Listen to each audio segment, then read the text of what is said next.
Good morning class 11। पिछले video में मैंने आपको फर्स्ट चैप्टर के बारे में बताया था जो था भौतिक जगत के बारे में, और उसमें कुछ तरह के फोर्सेस के बारे में बात की थी। कुछ बात की थी कि फिजिक्स क्या होता है, विज्ञान क्या होता है, सारी बातें। आज हम लोग अपना दूसरा लेसन चालू कर रहे हैं। इसे हम कहते हैं मेजरमेंट्स एंड यूनिट। हमारी जितने भी चैप्टर्स हैं, इन चैप्टर्स में सबसे अच्छा और इम्पोर्टेंट चैप्टर ये हमारे लिए है, जिसे हम कहते हैं इकाई।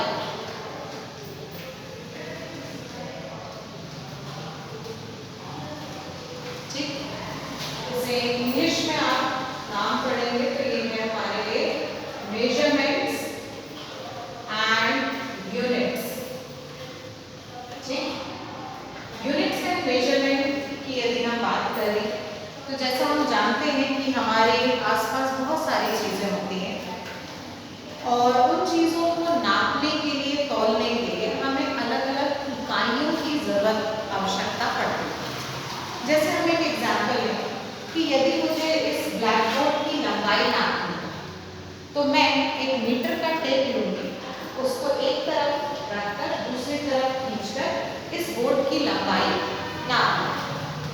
तो लंबाई के लिए हम लोग मीटर, स्केल, इन सब का इस्तेमाल करते हैं। यदि मैं सब्जी लेने जाती हूँ तो मुझे आलू, प्याज, टमाटर यदि लेना है तो मैं उसे किलो में नापूंगी। तराजू में तौला जाएगा, किलो का बाट रखा जाएगा और फिर आप उसको तौल कर उसको नाप लेंगे।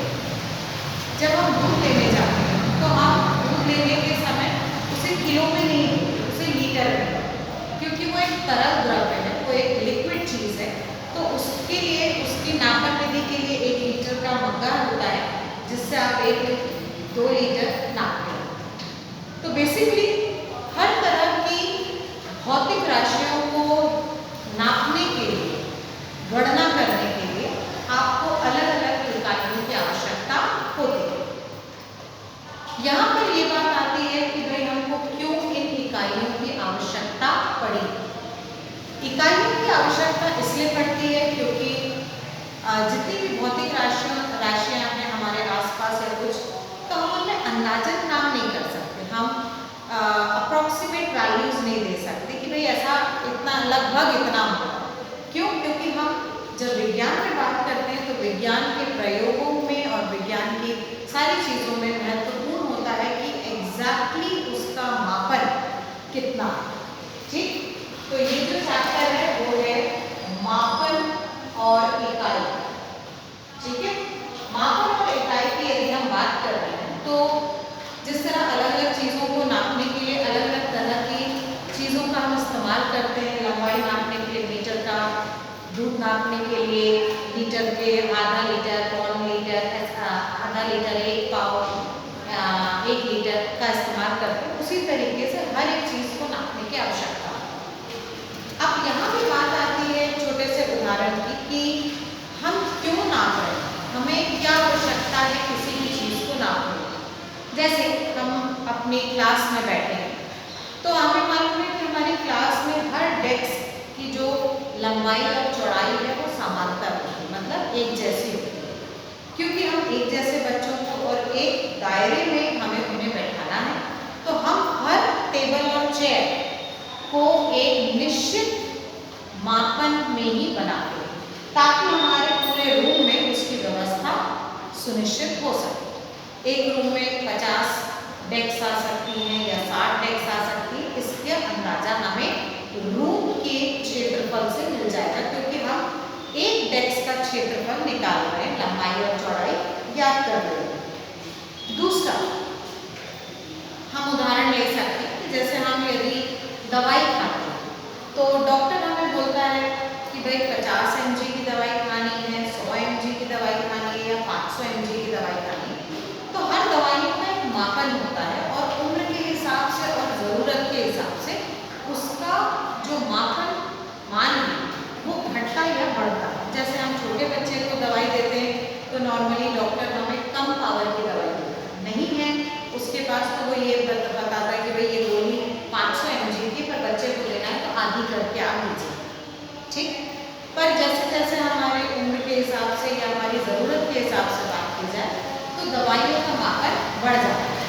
तो ये बात मैं आपको क्यों समझा रही हूँ?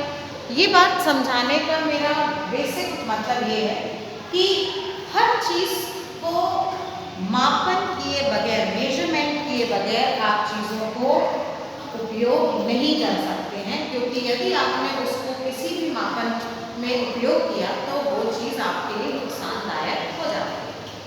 ठीक, इस जगह पर हम सबसे पहले बात करते हैं मूल राशियों की और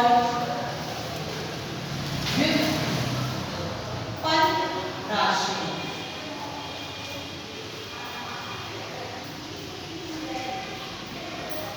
मूल राशियां क्या है?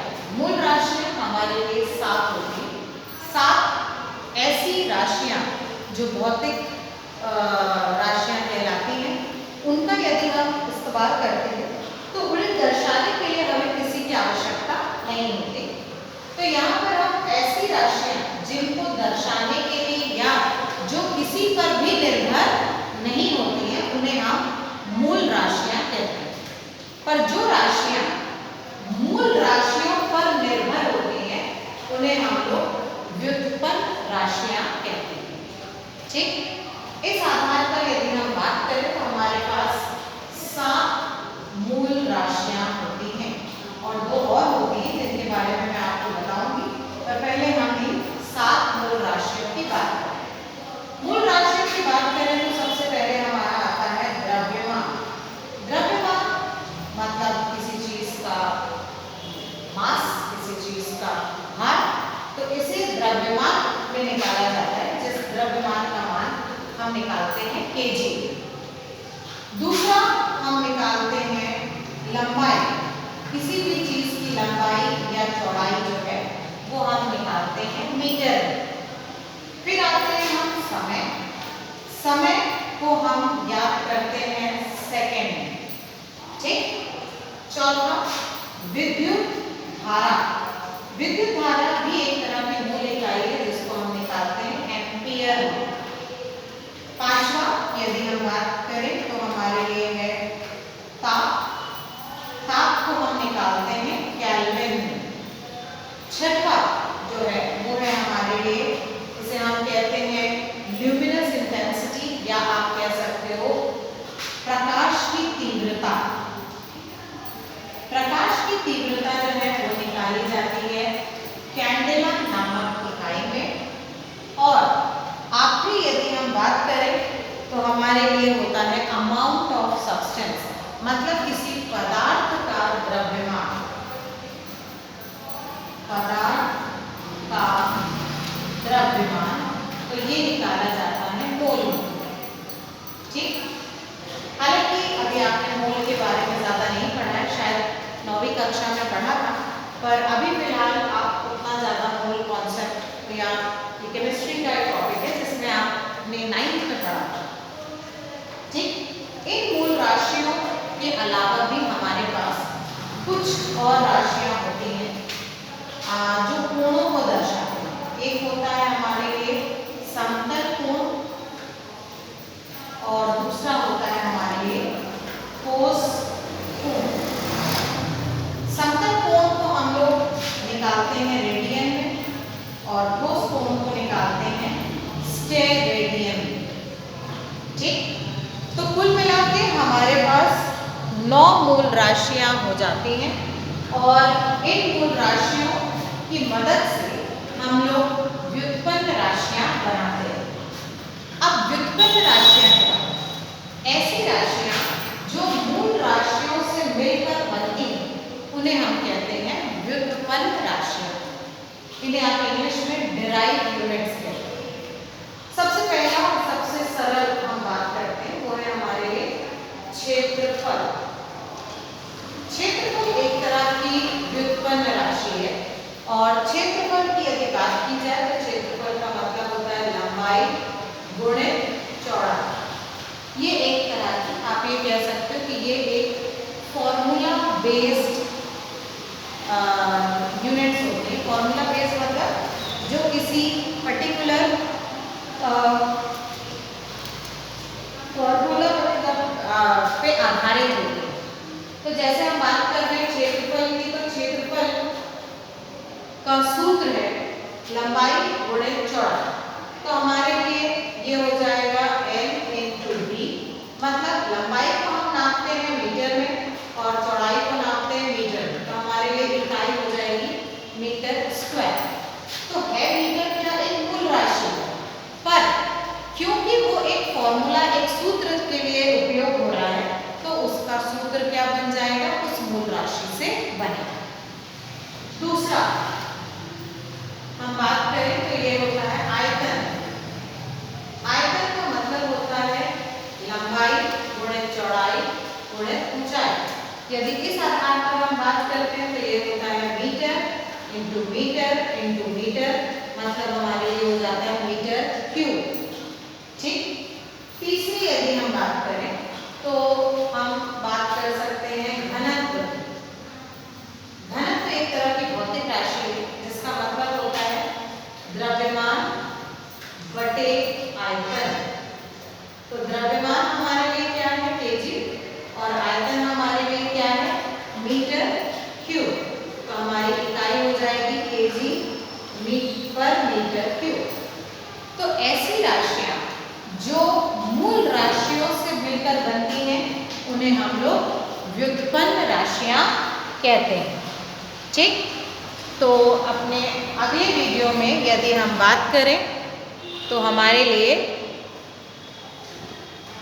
बात की जाएगी, जैसे अभी मैं यहाँ पे बता रही थी आपको, आयतन का मतलब है लंबाई चौड़ाई ऊंचाई, metre into metre into metre मतलब मीटर क्यूब। उसी तरह घनत्व एक भौतिक राशि है जिसका मतलब है द्रव्यमान बटे आयतन, मतलब हमारे लिए हो जाएगा केजी अपॉन मीटर क्यूब। तो मीटर क्यूब को ऊपर लाएंगे तो इसकी वैल्यू समझ वो हो जाएगा केजी पर मीटर क्यूब। ठीक। तो ये हमारी व्युत्पन्न राशियां होती हैं। इस आधार पर हम लोग आगे चैप्टर को करेंगे नेक्स्ट वीडियो में।